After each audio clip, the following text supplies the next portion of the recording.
o con los lentes del algo habrás hecho. Yo lo he dicho en cada uno de estos domingos que Jesús es el personaje más conocido de la historia. Lucas, el evangelista, registra cuidadosamente el comienzo del ministerio de Jesús según el calendario romano. Y llama mucho la atención porque Lucas dice, en el año 15 del reinado de Tiberio César, Poncio Pilato gobernaba la provincia de Judea, cuando Herodes era tetrarca en Galilea y su hermano Felipe en Iturea y Traconite y Lisanias en Abilene. Y uno dice, ¿qué es todo ese trabalengua? Bueno, así se manejaba el calendario antes de Jesús respecto a los gobernantes o a quienes estaban en el poder. Uno nacía en el tiempo de que fulano estaba en el trono de acá, mengano en el trono de más allá. Pero a partir de Jesús, cada vez que miramos un calendario, cada vez que miramos un celular o le ponemos fecha a un cheque, recordamos que esa vida increíblemente breve de 33 años llegó a ser la línea divisoria de la historia. Y los famosos suelen tratar de preservar su legado haciendo que otros lleven su nombre, los hijos, los nietos. De hecho, la Biblia menciona varios personajes llamados Herodes, ¿no? Incluso Herodías, con la intención de recordarnos a Herodes el Grande.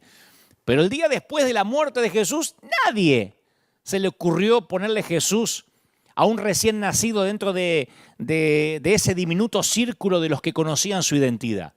Sin embargo, hoy en día, el nombre Nerón se usa, si acaso, para perros, o para algún casino, o para alguna pizzería, pero los nombres que están inscritos en el libro de Jesús viven para siempre.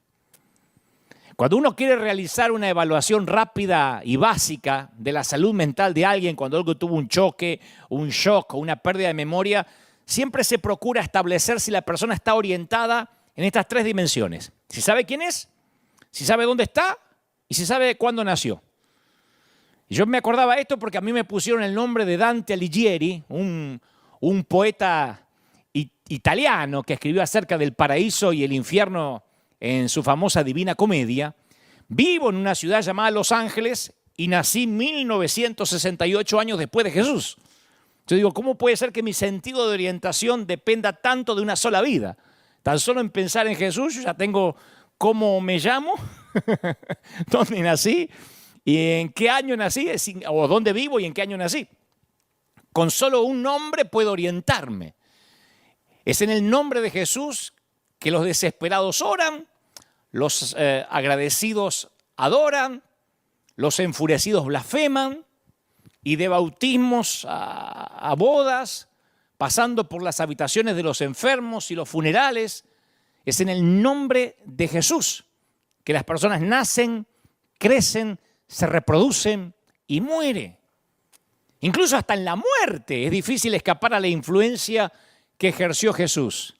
Por eso entiendo a esta mamá que dice, quisiera saber qué haría Jesús en mi lugar. A mí me asesinaron un hijo, ¿qué piensa Jesús? Y uno no puede obviar a Jesús ante cualquier disyuntiva de la vida, porque hasta en la muerte está la influencia de Jesús. La práctica de la sepultura en cementerio fue tomada de los seguidores de Jesús. La palabra cementerio procede de una palabra griega que significa lugar para dormir, que expresa la esperanza de la resurrección. Entonces, cuando se coloca una lápida, contiene la fecha de nacimiento y la fecha de deceso, separadas por un guión. De modo que la extensión de esa vida humana se mide por los años que la separan del año en que nació Jesús. O sea, en muchos casos, inclusive si no se puede costear una lápida, se marca la tumba con una cruz. Otro recordatorio de la muerte de Jesús. Pero más allá de lo que logró hacer o dejar de hacer con su existencia, la muerte no acabó con la influencia que ejerció Jesús. Y de muchas maneras le dio inicio. La mayoría de las religiones, y aquí es el punto donde voy, la mayoría de las religiones siguen centradas en sus lugares originales. Por eso hay una religión que tiene que orar mirando hacia la mezquita. Hay otros que dicen, no, hay que ir a la tierra donde habitó el profeta. Pero con el movimiento de Jesús, las cosas son diferentes. Empezó en Jerusalén Pero lo abrazaron gentiles, impuros, lo adoptaron con tanto celo que comenzó a atravesar el antiguo Mediterráneo camino al norte de África, a Alejandría, a Roma. Luego los bárbaros lo acogieron de corazón y comenzó a expandirse al norte de Europa, más tarde a Norteamérica. Y ese, señores, fue precisamente el problema para algunos. Y Jesús sabía lo difícil que sería que todos entendieran que Él no era exclusivo, que Él había venido para todos y no para algunos escogidos. Jesús citó la sabiduría popular cuando señaló: ustedes han oído que se dijo, ama a tu prójimo y odia a tu enemigo. Eso era parte del folclore popular. Por supuesto que lo habían oído. Ama a tu amigo y odia a tu enemigo. Si en su lecho de muerte Ciro de Persia dio este consejo final: tomen nota de mis últimas palabras. Si hacen bien a sus amigos, es que también serán capaces de castigar a sus enemigos como se merece. El perdón, tal como lo conocemos, no existía en la Grecia y en la Roma antigua. Entonces, en cambio, Jesús declaró: yo os digo, amen a sus enemigos y oren por quienes los persiguen para que sean hijos de su Padre que está en el cielo. El que hace que salga el sol sobre malos y sobre buenos. ¿Se acuerda? El que hace que llueva sobre justos y sobre injustos. El problema era, y como sigue siendo hasta hoy, que la cólera, el dolor, la amargura, el resentimiento constituyen una fuerza gigantesca y nadie flota por encima de ellos. Se nos llama a amar a la persona arrepentida que nos hace daño y que viene y nos dice perdón. Pero también se nos llama a amar a la persona no arrepentida que no nos pide perdón. Y Jesús sigue. Dice: si ustedes aman solamente a quienes los aman, ¿qué recompensa van a tener? ¿Acaso no hacen eso hasta los recaudadores de impuestos?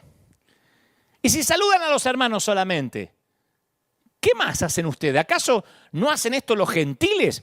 Y aquí a veces se nos escapa este detalle que Jesús habla de saludar. ¿Qué es lo más humilde, lo más insignificante de todas las conductas humanas, ¿o no? Cuando uno saluda a alguien, está reconociendo su existencia y recibiéndolo como cortesía en su mundo. En nuestros días, ¿cómo se dice? Hola. En otros países, ¿qué tal? ¿Qué haces? ¿Qué tal? Hola. Es una palabra. Pero en los días de Jesús el saludo era Shalom Aleká. Shalom Aleká, que quiere decir la paz sea contigo. O sea, no basta con no matar a alguien. Jesús enseña que debemos saludar, orar, pedir y esperar Shalom Aleká, la integridad y la paz de Dios para nuestros enemigos. Pero hasta ahí era teoría, era enseñanza. Che, este Jesús nos dice que hay que amar a los enemigos. Hasta ahí era casi una filosofía nueva.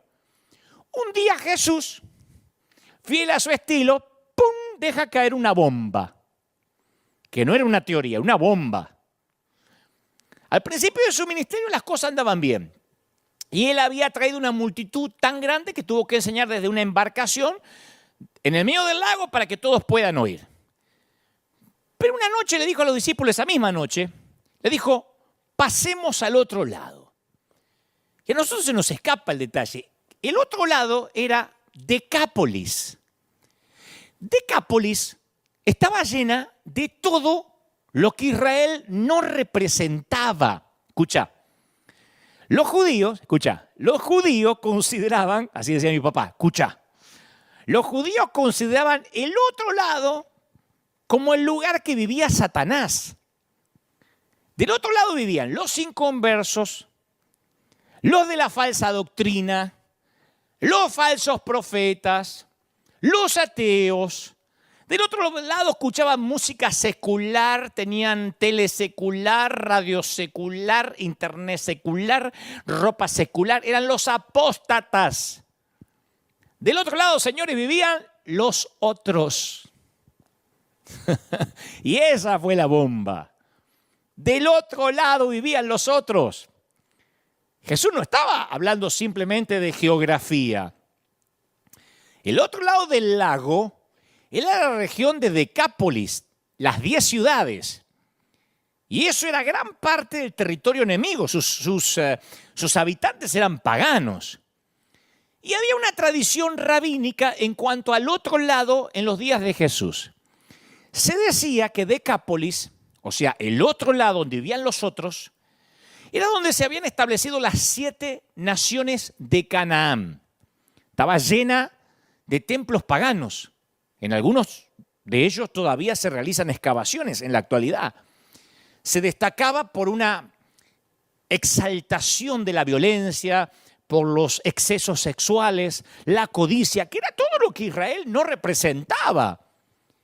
Es más, del otro lado, escuchen, el cerdo, el animal más impuro para Israel, se consideraba sagrado y se lo usaba para la adoración, se adoraba al cerdo. Los judíos consideraban el otro lado como lugar en el que vivía literalmente el diablo, ahí estaba Satanás. Era oscuro, era perverso, era secular, era opresivo, era demoníaco. Estaban juntando firmas para que el otro lado no existiera más. Nadie iba al otro lado, y menos un rabino. Y en las escrituras hebreas, Dios había prometido expulsar de la tierra prometida a los cananeos, a los hititas, heveos, fereceos, gergeseos, amorreos y jebuseos. Faltan las suegraseos, pero estos eran los 7 nada más. Se los conocía como las 7 naciones de Canaán y se los nombraba de ese modo incluso en los tiempos de Jesús. Pablo mencionó que Dios había derrocado a las 7 naciones de Canaán y les había dado su territorio como herencia a su pueblo. Encima de Decápolis era también centro del poder romano en tiempo de Jesús. Era un búnker romano, había una legión de 6.000 soldados romanos. Era un búnker del gobierno opresor genocida. El símbolo de una legión romana, ¿sabes lo que era? La cabeza de un jabalí, o sea, un cerdo salvaje. No sé cómo lo mirara. Era el peor lugar para ir. Uno dice, era como ir a Las Vegas. No, Las Vegas era como ir a, ¿qué te puedo decir? A Disneylandia. Este era un sitio horrible del otro lado. Y Jesús de manera casual sugirió un día, muchachos, pasemos al otro lado. Fue el primer crossover de la historia. Viste que se usa mucho un crossover en la música, cuando alguien sale de una disciplina y se mete en otra, cuando alguien dice me quiero meter en aquel mundo que es nuevo para mí, voy a hacer un crossover, voy a cruzar. ¿Qué estaba haciendo? ¿No sabía Jesús que el reino es para nuestro lado? Era como si no supiera que del otro lado viven los otros. Como si pensara que ese era su lado. ¿Qué hace este Jesús? Como si creyera que ambos lados le pertenecían. O lo que es peor, que él mismo pertenecía a ambos lados. Como si dijera que todos los pueblos de la tierra ahora iban a ser bendecidos por él. ¡Está loco! Incluso las 7 naciones de Canaán, pasemos al otro lado, dijo Jesús. Vayamos a ver a los otros. Y los discípulos no se alegraron, pero fueron. ¿Qué otra les quedaba?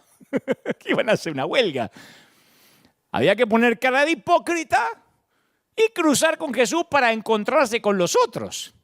Estarían pensando, espero que no nos obliga a que los saludemos a esa gentuza. Tuvieron que poner cara de hipócrita y yo pensaba mucho esta semana, meditaba que el movimiento al que Jesús dio origen produjo muchos hipócritas. Dado que hay unos 2.000 millones de cristianos en el mundo, tal vez el cristianismo haya generado más hipócritas que cualquier otro movimiento en la historia, ¿no? Porque creo que la hipocresía religiosa es una de las grandes barreras que se interponen a la fe para cualquier persona que sea medianamente pensante o que esté un poquito por encima de la media intelectual. Cualquiera te dice, ¿por qué hacerse cristiano cuando la iglesia está repleta de hipócritas que a pesar de estar rotos o quebrados, aparenta que son perfectos? La hipocresía es como una enfermedad cardíaca espiritual universal. Tapa las arterias de la gracia. La palabra hipócrita viene de una palabra griega que comúnmente se asociaba con el teatro griego. Los hipócritas eran los actores de un escenario. Los actores por lo general llevaban una máscara para mostrar qué personaje estaban representando, así que el mismo actor que podía ser de rey en el primer acto, hacía de esclavo en el segundo. Por extensión, la palabra llegó a referirse a personas que simulaban un papel, que representaban una actuación. Y en el griego clásico, la palabra hipócrita no era tan punzante como ha llegado a ser para nosotros. Hoy casi se dice a modo de insulto, ¿no? En el primer siglo, uno de los grandes teatros de la época fue construido en una ciudad llamada Séforis, que a menos de una hora de Nazaret, Séforis fue construida. Así que no dudo que hay buenas posibilidades de que José y su pequeño hijo aprendiz Jesús hubieran trabajado en proyectos de carpintería, de construcción de edificios en Séforis, porque quedaba muy cerca de donde vivía Jesús y sus padres. Tal vez Jesús, desde su niñez, tal vez se familiarizó con los escenarios, con los teatros y con los hipócritas, es decir, los actores. Pero fue Jesús el que criticó la hipocresía religiosa de una manera que impactó la historia. Cuando Jesús habló de la simulación religiosa, usó el término que se utilizaba para los que representaban papeles en el teatro. Y eso es porque hay un yo público visible, que lo hemos hablado, un yo público visible ante todos, que es ante el mundo que me rodea. Todos tenemos un yo público. Pasamos mucho tiempo manejando la imagen de ese yo público. Y después existe un yo privado, que no resulta evidente para el mundo. De hecho, tal vez ni uno mismo conozca las profundidades del yo privado, porque tiene que ver con el propio corazón, y Jesús dice que solo Dios conoce el corazón en profundidad. Y eso es lo que más importa. Este es el punto, señores. La condición del corazón. La enseñanza de Jesús con respecto a la condición del corazón fue tan penetrante que ingresó en el vocabulario moral de la raza humana. La palabra hipócrita se usa 17 veces en el Nuevo Testamento. Y cada vez que se usa, adivina, cada vez que se usa, ¿sabes quién lo usa? ¿Quién lo hace? Jesús. Sabemos de muy pocas palabras que son tan singularmente suyas. Viste que a una persona se las conoce por los gestos, por las palabras, hacen memes a veces con las frases de algunos que suelen ser monotemáticos o repetitivos. Bueno, Jesús repetía la palabra hipócrita, por lo menos 17 veces. Y los registros literarios muestran claramente que solo Jesús fue el que introdujo ese término, hipocresía, en el registro moral del mundo occidental. O sea que lo que sucede en el corazón, que es invisible y solo Dios puede conocer, es lo que hace tan patente lo horrible de la hipocresía. La simulación, el fingimiento, la actuación en el ámbito público. Eso es lo que hace tan repugnante el fingimiento, que Jesús, que Dios conoce los corazones. Es como tener la visión de rayos X que se alegaba que tenía Superman, que podía ver debajo de la ropa. Entonces, como Dios ve nuestro corazón, es casi inaudito que finjamos en una iglesia, por ejemplo. El sermón más viral, más revolucionario de Jesús, si tuvo un título, se tituló ¡Ay de ustedes! Eso es un título. Yo, viste que soy más sencillo, pongo los otros. El Señor titulaba ¡Ay de ustedes! Jesús declaró que Dios no tolera la hipocresía. Claro, esta enseñanza, esta prédica desató una revolución en el mundo antiguo. Y Jesús dirigió gran parte de su enseñanza referida a la hipocresía, a los eruditos conocidos como fariseos. En nuestros días la palabra fariseo casi se ha vuelto una caricatura. Pero en aquel tiempo los fariseos eran los dirigentes espirituales más admirados de sus días. Y en otras palabras, Jesús estaba hablando acerca de una condición, la hipocresía, que está a un pelito de distancia de cualquiera que se toma en serio la fe de Dios. O sea que a los fariseos, que eran los más respetados religiosos o santos de la época, les habló de hipocresía. Porque Jesús sabía que esa condición se infiltraría en cualquier movimiento de fe, incluyendo el suyo propio. Y a mí me fascina, porque algunos dicen, Para los que siempre están diciendo Jesús no hablaría así, Jesús no sería así, que siempre se imaginan su Jesús pusilánime de Hollywood, o peor, el que trajeron de Brasil. Cuando Jesús predicaba, cuando les predicaba a los estudiosos, a los religiosos, decía, ¡ay de ustedes, maestros de la ley, fariseos, hipócritas! Les cierran a los demás el reino de los cielos y ni entran ustedes, ni dejan entrar a los que intentan hacerlo.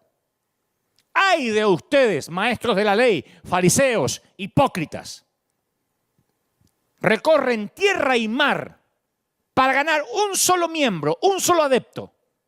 Y cuando lo logran, lo hacen 2 veces más merecedor del infierno que ustedes. ¡Ay de ustedes, guías ciegos! ¡Ay de ustedes, maestros de la ley, fariseos, hipócritas! Dan el diezmo de sus especias, pero descuidan los asuntos más importantes de la ley, tales como la justicia, la misericordia, la fidelidad. ¡Ay de ustedes, maestros de la ley, fariseos, hipócritas! Actores, limpian el exterior del vaso y del plato, pero por dentro están llenos de robo y de desenfreno. ¡Ay de ustedes, maestros de la ley, fariseos, hipócritas, que son sepulcros pintados por fuera! ¡Ay de ustedes, maestros de la ley, fariseos, hipócritas, serpientes, camada de víboras! ¿Cómo van a escapar de la condenación del infierno? ¡Oh! Como alguien que predica hace 30 años de fe, yo quedo pasmado ante la valentía de Jesús. Porque esto es homólogo a predicar esto en una convención de pastores. Está toda la pastoral de la ciudad y el mensaje se llama ¡ay de ustedes! Que se vuelven locos para ganar un miembro y cuando lo encuentran lo hacen merecedor del infierno. Yo no creo que le levantaran una ofrenda de amor al siervo, ¿eh? No puedo imaginarme la tensión que produjo. Cuando escucho este mensaje, cuando leo cómo predicó, digo, con razón se ganó enemigos. Y me impacta el hecho que él usara las advertencias más fuertes, que él hablara de la condenación del infierno, no como advertencias dirigidas a personas fuera de la comunidad de fe, sino a los que estaban dentro o los que creían estarlo. Nunca van a ver al Señor Jesús hablarle así duro a los pecadores. Y en ese mensaje que le habló a la pastoral, o sea, a nosotros, usó ilustraciones para transmitir su comprensión de la naturaleza humana y el corazón humano. Usó la figura del vaso sucio. Jesús no estaba hablando de cómo lavar platos o cómo lavar vasos. La limpieza ritual era parte importante de la religión. La Mishnah, que son las enseñanzas acerca justamente de cómo guardar la ley, hacía todo lo posible empezando para purificarse, empezando con todos los utensilios, tienen una parte de adentro y una parte de afuera. Jesús estaba utilizando ese ritual bien conocido para los judíos para señalar un significado más profundo. Todas las personas tienen una parte interna y una parte externa, un yo interno y un yo externo. Y lo que más le interesa a Dios, ¿sabes qué es? El interior de las personas. Por eso es ridículo decir que las mujeres u hombres que se visten de tal o cual manera deben ser puros y tienen la sana doctrina, porque el interior sucio del vaso es la condición caída. La parte externa lavada es lo que caracteriza la hipocresía. Llenos de veneno, pero lavados por fuera. Y el Señor sigue. ¿Por qué alguien quiere pintar, blanquear un sepulcro? ¿Por qué uno quisiera blanquear un sepulcro? Yo te voy a decir porque para hacer que la gente piense que adentro hay vida y no muerte. Para eso se pinta un sepulcro, para disimular que es un sepulcro. Para que la gente se olvide o crea que ahí no hay un muerto, que crean que hay alguien que está vivo, alguien que respira. Además dan un diezmo de sus especias, un diminuto aspecto de las vidas financieras para convencer a todos los fieles que son. Mirá, hasta de las cosas chiquititas diezmo yo. Y eran vasos sucios. Estaban diciendo, yo te engaño para que pienses que soy mejor de lo que soy. Es lo que solemos hacer. Escondo mi bronca por vos detrás de una sonrisa amable. Que Dios te bendiga.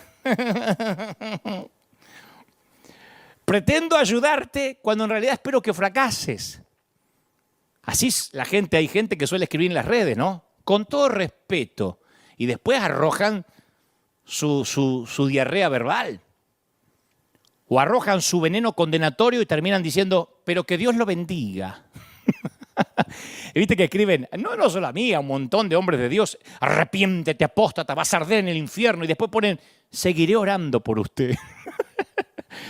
Claro, me muestro cariñoso, pero por dentro estoy lleno de crítica y de egoísmo. Hasta puedo incluso convencerme yo mismo de que soy consagrado, que estoy lleno de amor, que soy amable. Puedo ser hipócrita sin saberlo. Debido al énfasis que Jesús pone en cuanto al corazón, la bondad no empieza con la conducta apropiada, empieza con una apertura a la verdad descarnada. El Señor dijo, si se mantienen fieles a mis enseñanzas, serán realmente mis discípulos. Conocerán la verdad. ¿Y qué va a ser la verdad? ¿Qué nos va a hacer? Libres. Pero primero que hay que conocer, la verdad. La verdad nos va a hacer libres. ¡Aleluya! Todo el mundo dice amén con eso. Pero la verdad a lo mejor te da un shock de sinceridad brutal, de sincericidio espiritual. Decía una película, Cuestión de Honor, creo que era Jack Nicholson, le decía a Tom Cruise, tú no estás preparado para la verdad. Y la pregunta es, ¿estamos preparados para la verdad? Vamos a hacer un experimento mental. Imagínate que vas a buscar tu automóvil después que te han hecho una alineación, ¿no? Que te alinearon las ruedas. Y le dijiste al mecánico, hacerle una revisión general. Cuando vas, el mecánico te dice, mire, el auto está en excelente forma, se ve que usted tiene una gran capacidad como para cuidar bien de su auto, no hay que hacerle nada, y te vas feliz. Ese mismo día te fallan los frenos, casi te llevas puesto un peatón que cruzó en bicicleta y descubrís que el líquido de freno se acabó. Podías haber muerto o matado a alguien y terminar preso. Entonces regresás al mecánico y le decís, pero escúcheme, ¿por qué no me dijo que faltaba líquido de freno? Y el mecánico te dice, bueno, yo no quería que usted se sintiera mal, amargarlo con que le faltaba líquido. Yo sé que tenía que ser franco, pero si soy franco, a lo mejor se iba a enojar conmigo. Yo quiero que este sea un lugar que la gente se sienta segura, querida, aceptada. Yo estoy seguro que te enojaría y le diría, yo no vine para que usted me empodere el ego. Cuando se trata de mi auto, yo quiero la verdad. Salí de ahí enojado y te vas a hacer un examen físico. Y el médico te dice, usted es un espécimen físico. Tiene el cuerpo de un Adonis, de un atleta olímpico, parece un argentino. Merece que se lo felicite, che. Y más tarde, ese mismo día, al subir las escaleras te falla el corazón. Y descubrí que las arterias están tapadas, que tuviste a un segundo de toparte con la muerte. Volvés al médico y le decís, pero ¿por qué no me dijo que tengo las arterias comprometidas? Le dice, bueno, yo sé que su cuerpo está en peor forma que una morcilla, pero si le digo a la gente esas cosas, se ofenden y no quieren venir más, es mal negocio. No me mandan más dinero, no me quieren pagar. Yo quiero que usted es un lugar confiable, que usted venga al hospital y sienta que acá se lo ama, que se lo acepta. ¿Te enojarías? ¿Qué le dirías al médico? Cuando se trata de mi cuerpo, quiero la verdad. Y la verdad a veces no es buena, o por lo menos no suena bien. Y Jesús comenzó a introducir el poder de la verdad en el ámbito de la religión. La religión funcionaba como este mecánico y como este médico. La verdad siempre espanta a clientes que no la quieren saber. Y a mí me resulta irónico que tal vez ninguna otra religión haya producido tantos hipócritas como el cristianismo. Y me resulta muy doloroso que hay mucha hipocresía también en mí. Yo soy el principal hipócrita, y yo también pertenezco al cristianismo. No es que yo estoy hablando de afuera como que yo soy un musulmán que critico a los cristianos. Yo también. Pero ¿sabés qué me reconforta? Que nadie jamás haya diagnosticado y denunciado la hipocresía con más poder que el fundador del cristianismo, y que sin embargo nadie jamás le haya ofrecido a esos mismos hipócritas tanta esperanza. Por eso que sigo predicando. Y ahora Jesús, a todos estos muchachos que van a poner cara de hipócritas cuando crucen al otro lado, les dice que se tienen que codear con los otros. Y sabe que ellos van a ser hipócritas, porque no soportan ni siquiera pensar que van a ir a ver a los otros. Y la Biblia narra que cuando llegaron las grandes multitudes a los que los discípulos estaban acostumbrados, brillaban por la ausencia. Fracasó el ministerio de Jesús del otro lado. Porque el único comité de bienvenida estaba compuesto por un solo individuo, poseído por demonios, loco, atormentado, que vivía en los sepulcros y se mutilaba a sí mismo. Estaba tan trastornado que habían tenido que expulsarlo de su propia comunidad. Y cayó de rodillas ante Jesús. La mayoría conoce la historia. Dijo, ¿qué tienes conmigo? En el nombre de Dios no me atormentes. Y Jesús le preguntó al espíritu malo, ¿cómo te llamas? Y la respuesta fue, me llamo Legión, porque somos muchos. Y legión es una palabra fuerte en este relato, porque había una legión de soldados extranjeros que vivían ahí del otro lado. Y esa palabra era un recordatorio de que había enemigos por todas partes, no solo dentro del loco, sino que había legión literalmente de soldados del gobierno de facto alrededor. Y los espíritus pidieron que los enviara a los cerdos, que se terminaron después suicidando en un despeñadero. Y la respuesta de la gente fue fascinante, porque dice la Biblia que los que cuidaban los puercos corrieron e informaron la liberación del hombre. Y los otros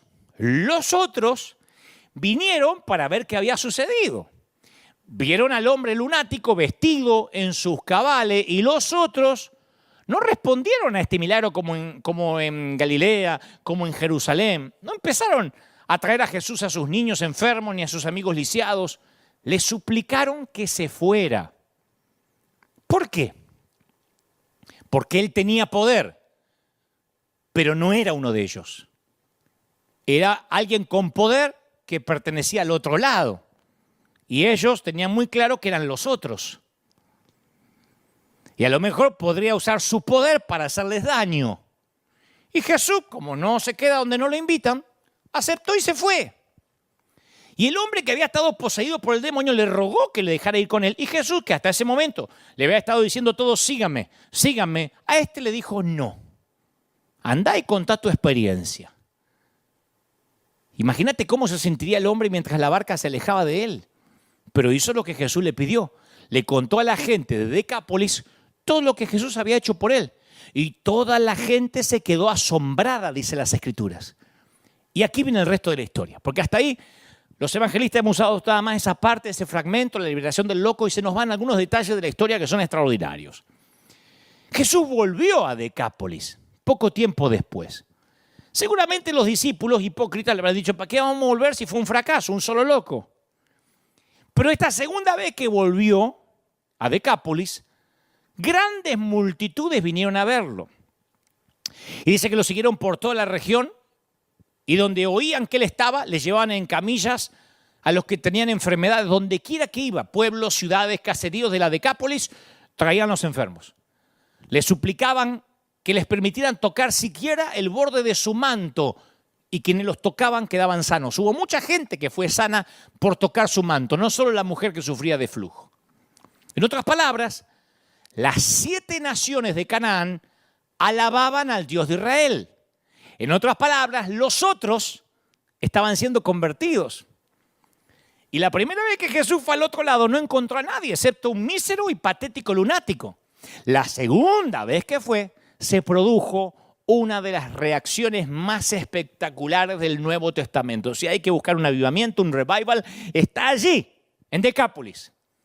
La gente resultó más receptiva hacia Jesús que en cualquier otro lugar que él hubiese ido. Los otros resultaron ser mejores cristianos que nosotros.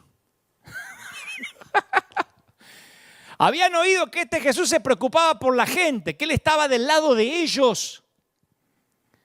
El tema de que Jesús ama a los otros sigue subyacente bajo la superficie porque es parte de lo que podríamos llamar un duelo entre los dos relatos de la alimentación de las multitudes. No te pierdas esto, que es maravilloso. A mí se me voló la cabeza cuando lo descubrí.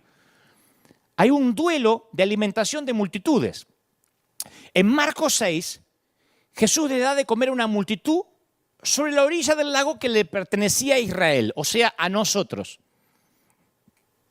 Y sobraron 12 cestas, 12 canastas de comida. Y uno piensa que a lo mejor es una simbología de las 12 tribus de Israel. Porque no sobraron 11, ni 10, ni 9, ni 13, 12. Como todo lo que Jesús hace tiene cierta economía creativa, yo le llamo economía creativa, es que no tenemos 3 pulmones por las dudas, 2 corazones por si te falla uno. Dios te da lo que te da y te dice, cuídalo. Si sobraron 12 cestas y no 13 y no 14, por algo sobraron, algo significaba. Y hay 12 tribus de Israel. A mí se me hace que era un simbolismo de que Dios se preocupa por su pueblo. Pero en Marcos 8, Jesús le da de comer a una multitud del otro lado. Va a los otros. Y acá sobraron 7 canastas de alimentos. 7, no 12. Y yo digo, ¿por qué la variación? ¿Sobró menos porque ese día Jesús sobró menos? A mí me parece, es una especulación, pero me parece como que Jesús estuviera diciendo, hay buenas noticias para las 12 tribus, pero también hay buenas noticias para las 7 naciones de Canaán del otro lado. 7 canastas sobraron. 12 tribus de este lado, 7 naciones de aquel. En realidad, a mí no me importa mucho. El Señor estaba diciendo, yo las amo a todas. Son buenas noticias para este lado y son buenas noticias para el otro lado. Son buenas noticias para nosotros y son buenas noticias para los otros. La pregunta es, ¿de qué lado estás? ¿De qué lado estoy? Por eso siento que este mensaje es para los que siempre se sintieron los otros en la iglesia. Dios me mostraba mucha gente que por años se congregó y nunca dejó o nunca dejaron de hacerlo sentir como que era parte de los otros. Porque a lo mejor no te integrabas a la célula, porque a lo mejor no seguías la doctrina, te vestías diferente, porque estabas divorciándote, porque venías divorciado, porque no sé, porque eras mamá soltera, porque eras gay, no tengo la menor idea, porque luchabas con un pecado oculto, pero yo dirijo mi mensaje hoy a mucha gente que por muchos años se sintió parte de los otros. ¿Viste esa gente rara que dice, yo no encajaba en la iglesia? No estoy hablando de pecadores, inconversos, porque en todo caso todos somos pecadores, salvados por gracia. No estoy hablando de la gente rara porque tenía triple vida, estoy hablando de la gente que nunca encajó, que hay muchísima. Me escriben en las redes y me lo están diciendo ahora frente a la pantalla. Sí, yo fui de esa gente rara, que siempre tuve mi cuota de dudas, que yo no encajaba, los otros. A esos otros, va dirigido este mensaje, a los que pensaban que las 12 cestas llenas siempre iban a ser de este lado y que no había 7 canastas para allá. Pero Jesús ama acá y ama allá, está acá y cruza. El Señor ama a estos que se consideran enteros y ama a los otros que se consideran rotos. La enseñanza de amar a los enemigos tal vez sea la enseñanza más conocida de Jesús y la que más se transgrede. Porque siempre los seres humanos solemos colocarnos en alguno de los dos lados, o de este lado o de aquel. O soy nosotros o soy los otros. O somos nosotros o somos los otros. Pero siempre estamos de un lado. Y tendemos a dividir la raza humana en nosotros y ellos. Y sucede por razones religiosas, pero también puede suceder por una cuestión de etnia, de cultura, de idioma. No, es que ellos son hispanos, son argentinos, es que son colombianos. ¿Y qué podés esperar de un argentino? ¿Y qué podés esperar de un boliviano? ¿Qué querés si este es gringo? Nosotros solemos discriminar a los otros por muchas razones. Si este es bautista, ¿qué podés esperar de un pentecostal? ¿Y qué podés esperar de un reformado? Si este es católico. Una vez escuché a un predicador contar que existe un arbusto de flores llamado hortensia, y si la plantás en Estados Unidos, la hortensia da flores rosadas. Si la plantás en Brasil o en Argentina, produce flores azules. Si la plantás en Ecuador, produce flores rojas, pero nunca la hortensia va a producir espinas o cardos, porque esas características no están en su ADN. Y del mismo modo, cuando se planta una iglesia y se la deja sin el control de la tradición, sin interferencias denominacionales, produce un producto vivo que puede mostrar diferencias culturales, pero tiene el mismo fruto básico. Y aunque los vemos como los otros, es el mismo fruto. A veces vemos por internet iglesias que cantan y adoran. ¿Ustedes vieron iglesia de cubano? A mí me fascinan porque donde hay cubano hay candela. Yo he estado en Miami, en la iglesia de cubano, aleluya, que se me murió mi mujer, alabado. Desde que salieron de Cuba hay gozo y alegría y no pueden disfrutar los funerales pobres porque se vienen riendo. Uno los mira y dice, pero qué libertinaje. No, es cultural. Somos diferentes. Ahora uno no puede decir, esos son espinas y cardos. Es el mismo fruto. Lo que cambia es el color de la flor. Sin embargo, dos de las palabras más poderosas que utiliza la raza humana son nosotros y ellos. Y si alguien está dentro de nuestro grupo de pertenencia, tendemos a magnificar las cualidades positivas y hacer la vista gorda si tiene algún defecto. Pero si alguien se encuentra fuera de nuestro grupo, buscamos lo malo y pasamos por alto si tiene algo bueno. Consideramos a cada miembro de nosotros como un individuo único. Pero pensamos en ellos como si fueran todos iguales. ¿Qué podés esperar si estos son los desarreglados de la otra iglesia? El nosotros contra ellos es tan viejo como Caín y Abel. Abel cuidaba rebaños y Caín trabajaba la tierra. Y Jesús se consideraba a sí mismo como el hombre de ambos lados. Pero claro, sus hombres sucumbían ante el nosotros y los otros. ¿Vos sabías que el nombre de cristianos fue un apodo peyorativo, un insulto? Viste que ahora decimos, soy cristiano. Y es un insulto que los paganos le pusieron a los creyentes. El historiador Tácito hablaba de una raza de hombres detestada por sus prácticas ridículas, perversas. Y eran conocidos vulgarmente como cristianos. ¿Y qué hicieron los cristianos? Le devolvieron el favor. Inventaron la palabra pagano, que fue acuñada por los cristianos a partir de la palabra latina pagani, que significaba pueblerino, civil. Entonces los cristianos la usaban para referirse a los que no se habían enlistado a través del bautismo a convertirse en soldados de Cristo, civiles, paganos, pueblerinos. Y como si fuese poco, los que seguimos a Jesús nos hacemos famosos por enfrentarnos entre nosotros. Dicen que somos el único ejército que remata a sus heridos. O que cuando uno cae en desgracia, nos peleamos para ver quién lo avergüenza más rápido, quién lo expone más. A mí siempre me sorprende, me dediqué mucho tiempo a estudiar la vida de David, solo por una frase. De todos los hombres que engalanan la Biblia desde Génesis a Apocalipsis, siempre me llamó la atención de David. Solo por una frase que Dios dice respecto a él, que era un hombre conforme a su corazón. Porque es el mayor halago que un hombre, que una mujer se puede llevar. Que Dios te diga, tenés un corazón como el mío. Cuando un enamorado le dice a su enamorado o viceversa, tenés un corazón igual al mío, eso significa mucho. Y que Dios diga, tenés un corazón igual al mío, a mí me han hecho estudiar por qué alguien que fue adúltero, que fue asesino, que metió la pata, que mintió, Dios mantuvo, tiene el corazón como el mío. Una de las razones, solo tengo tiempo para una. Otro día hablaría de todas las razones por las cuales creo David se mereció este halago. Una de las razones es que David cubría a los suyos. En la derrota de los amonitas y los sirios en Primera de Crónicas 19 hay una gema escondida. Primera de Crónicas 19, después léelo con tranquilidad.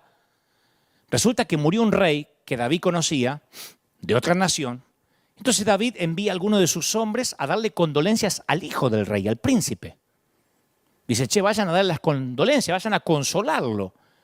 Pero resulta que este hijo llamado Anún era medio desgraciado, era un desagradecido y mal pensado, nada que ver con el viejo que acababa de morir, y supuso que la comitiva que mandó David eran espías para atacarlo, en vez de gente que David de buen corazón mandó a dar condolencias.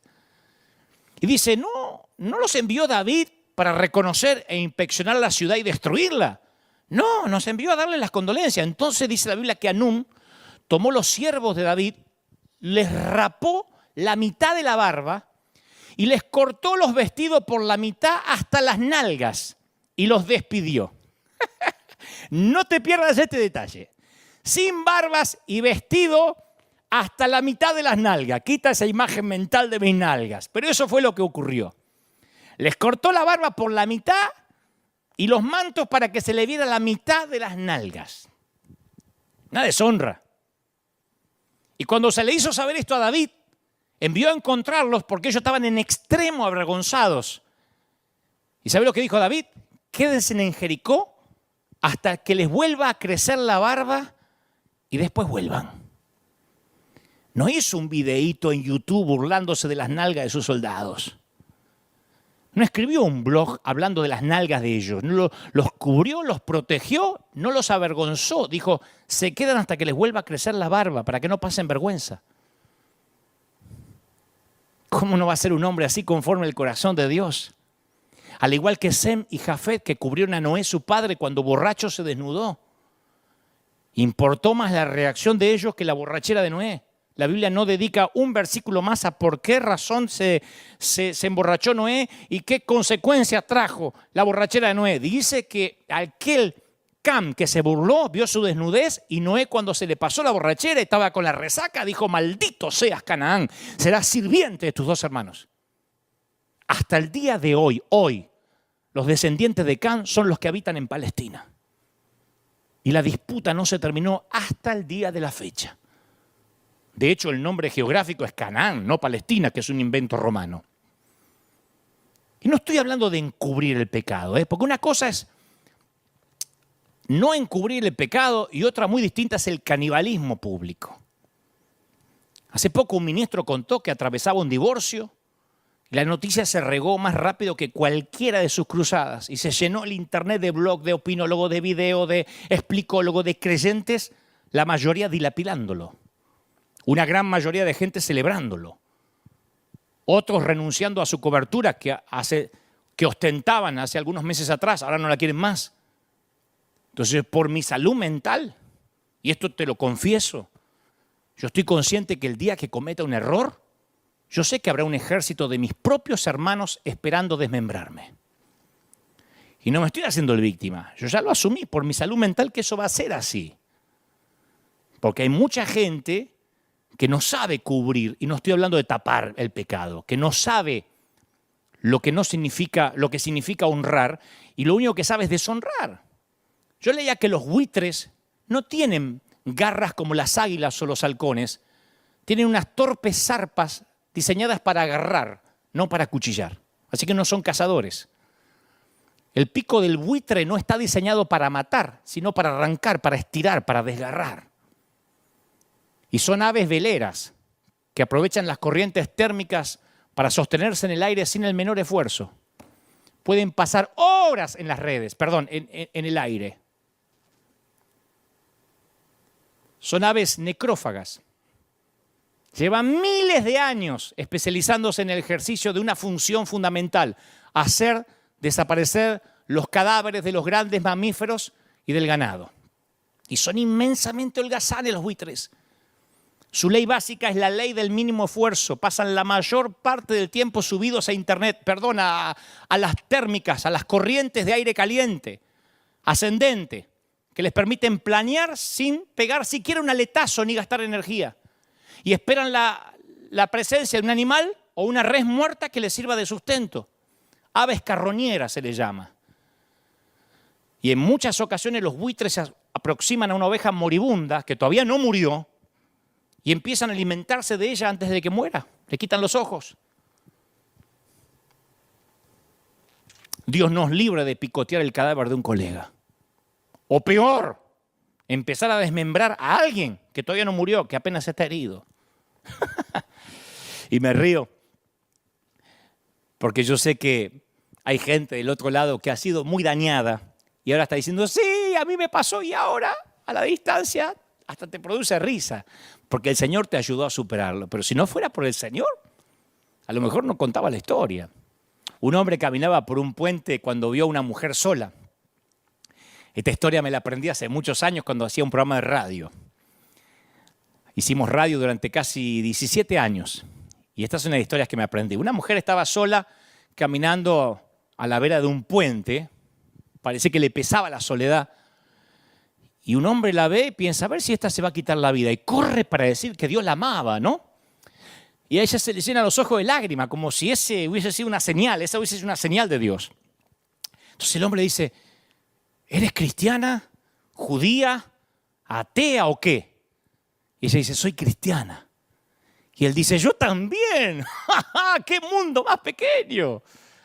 Y decime, o dígame, ¿evangélica o católica apostólica romana?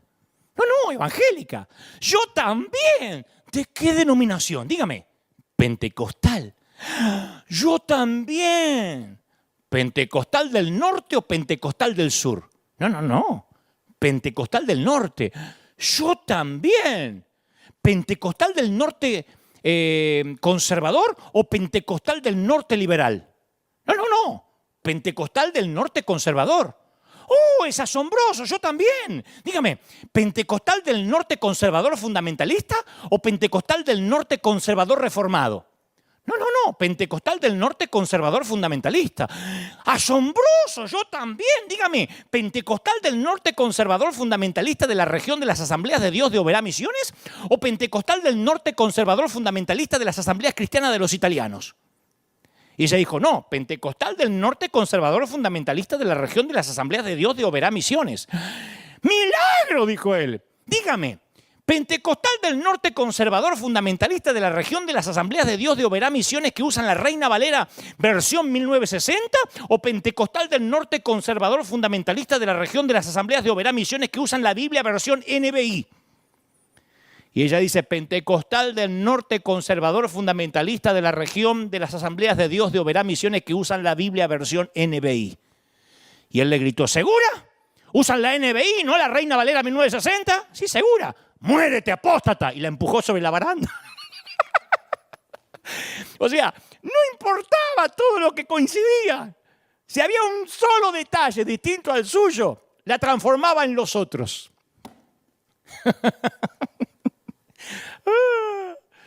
Y esa tendencia a excluir al otro, que los dirigentes religiosos en los días de Jesús consideraban como una virtud, para Jesús constituía un gran pecado.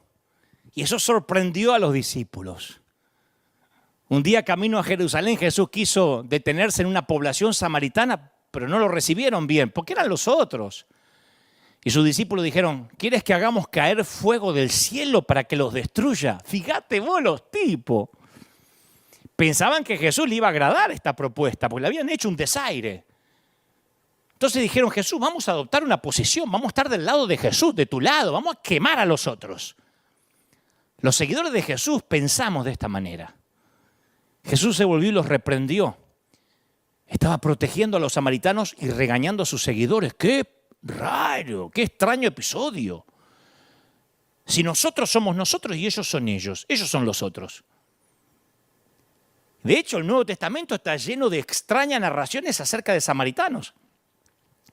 Jesús entabló una amistad con cierta mujer samaritana que se había casado 5 veces y se convirtió en una gran evangelista en su nombre.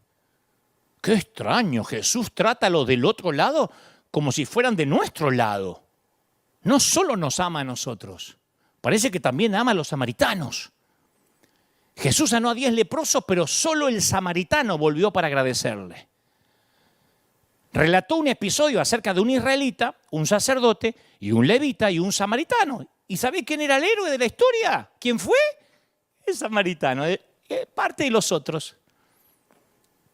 De hecho, hoy hay muy pocos samaritanos hoy en día. Es uno de los pueblos antiguos extintos. Pero casi siempre con el adjetivo samaritano se le agrega, con el nombre samaritano se le agrega el adjetivo buen delante. La clínica, el buen samaritano.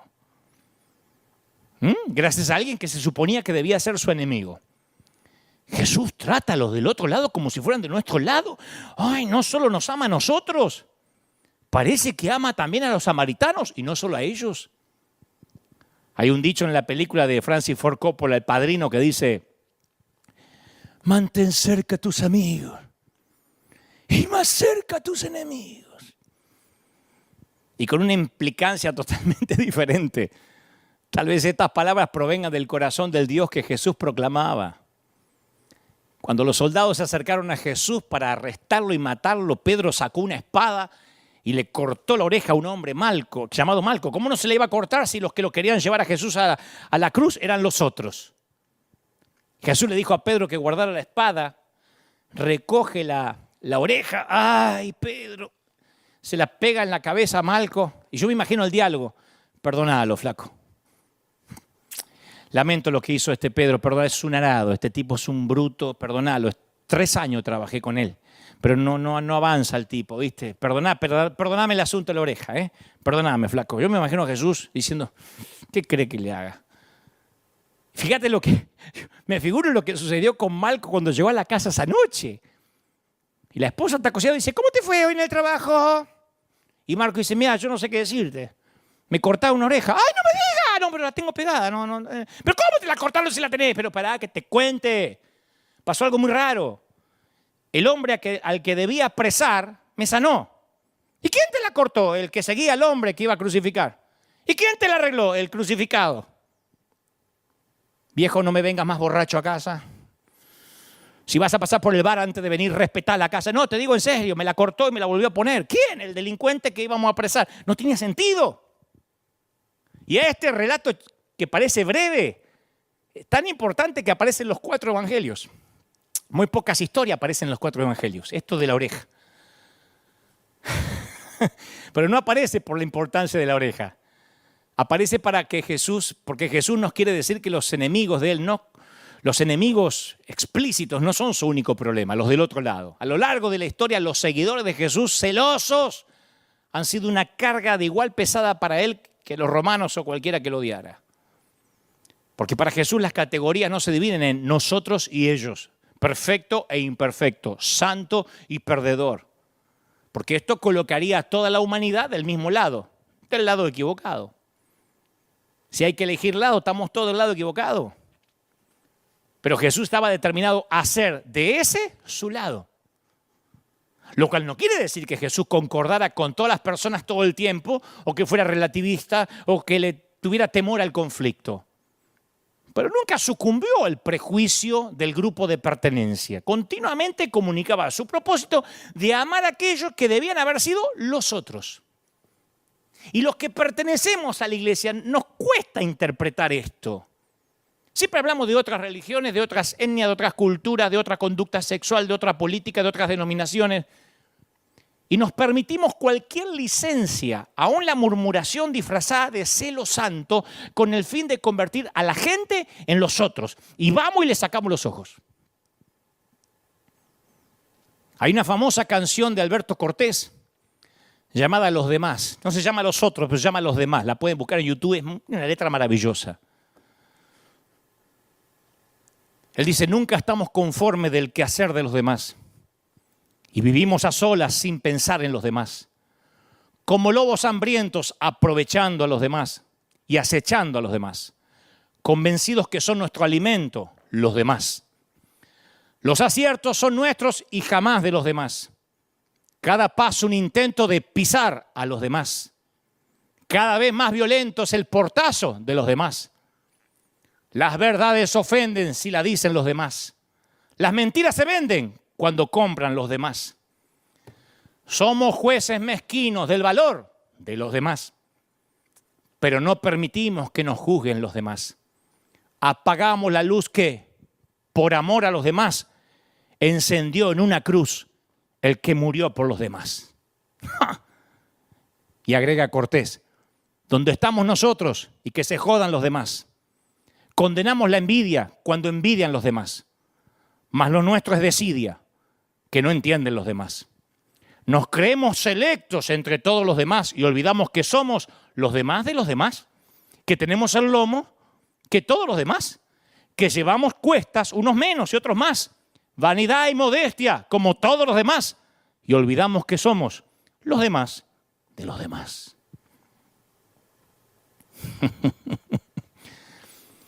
¿Cuántas veces por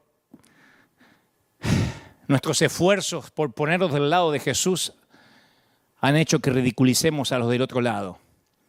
¿no? Y caricaturizamos a cualquiera que no tenga nuestra doctrina sin prestarles un oído equitativo en nombre del cristianismo. Y al hacerlo, nos ponemos nosotros mismos contra aquel al que decimos respaldar. Porque nosotros vemos a ellos como los otros. Pero como dice la canción de Alberto Cortés, nunca nos olvidemos que somos los demás para los demás. Por eso ha hecho tan mal esa vaca sagrada de decir mi salvador personal. Porque algunos creen que salvador personal es yo compré la franquicia y la exclusividad. Está bien, no la tengo yo solo, tenemos la exclusividad los de la sana doctrina, este grupito de 20, de 30, ¿no? Pero volvamos a la experiencia de María y Omar, con el que empecé este mensaje. En 1993 mataron al único hijo de María durante una discusión en una fiesta. Omar, el muchacho que la lleva del brazo subiendo al stage de la iglesia, es el que le dio muerte a su hijo. Y ahora María y Omar viven en casas aledañas, una al lado de la otra. Yo preguntaba hace un ratito, ¿cómo puede una madre de un único hijo acabar viviendo en la casa lindera del hombre que le quitó la vida a ese hijo? ¿Sabes cuándo fue el momento crucial? Cuando María escuchó una historia de dos mujeres que se encontraron en el cielo. Y estas dos mujeres, por el tipo de coronas que llevaban, se dieron cuenta de que ambas eran madres. Y cada una quería conocer la experiencia de la otra. Y una empezó diciendo, yo hubiera tomado el lugar de mi hijo en la cruz.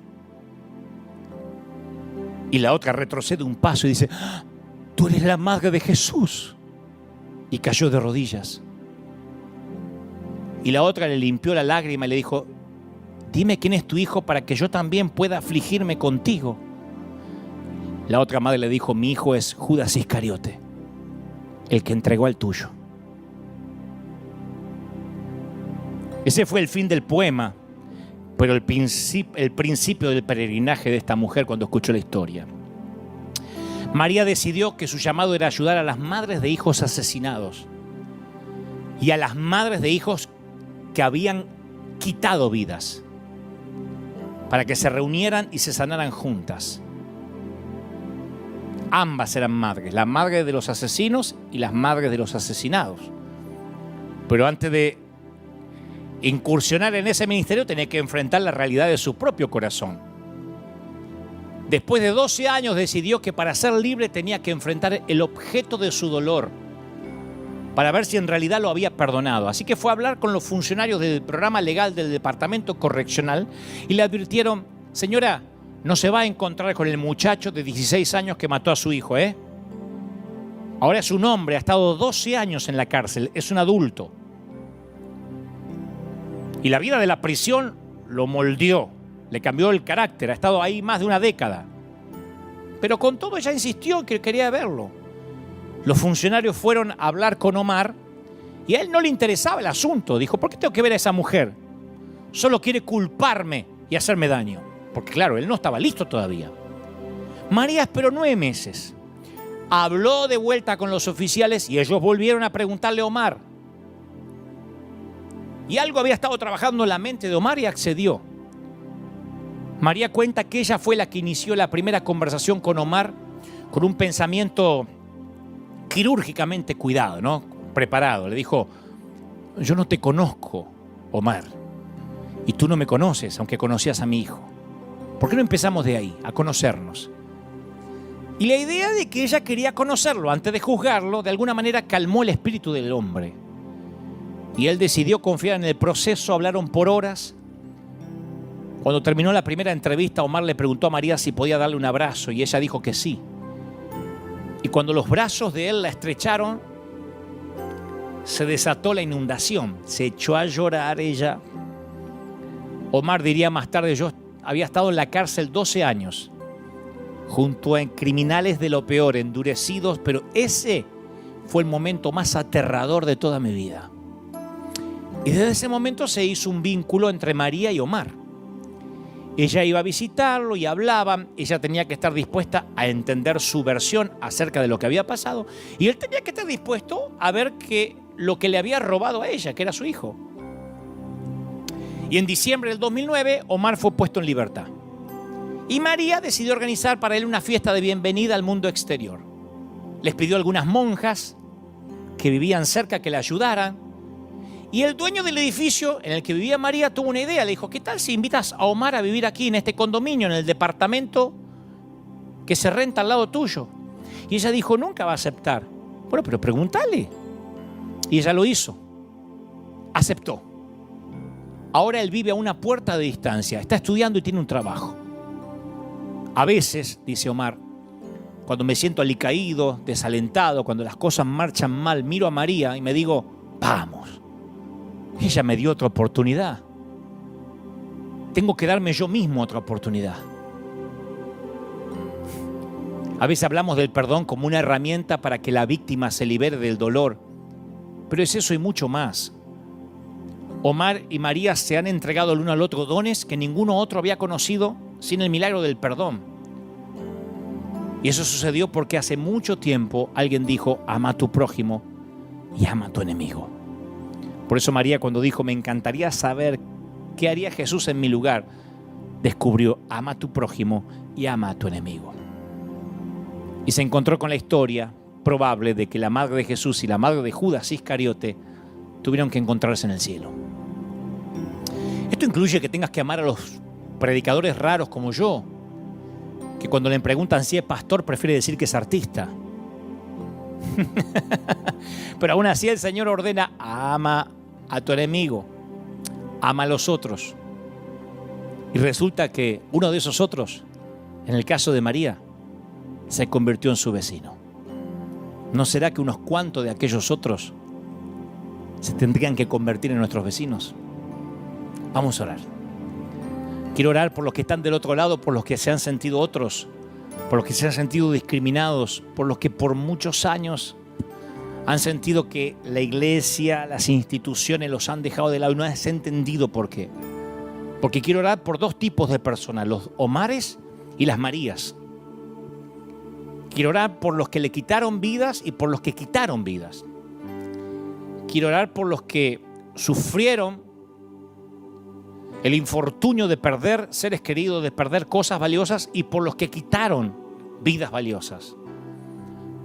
Quiero orar por los hipócritas que en nombre de la religión hicieron mucho daño y están ahora mirándome. Pero quiero orar por los dañados también. Quiero que oremos todos del mismo lado. ¿Sí?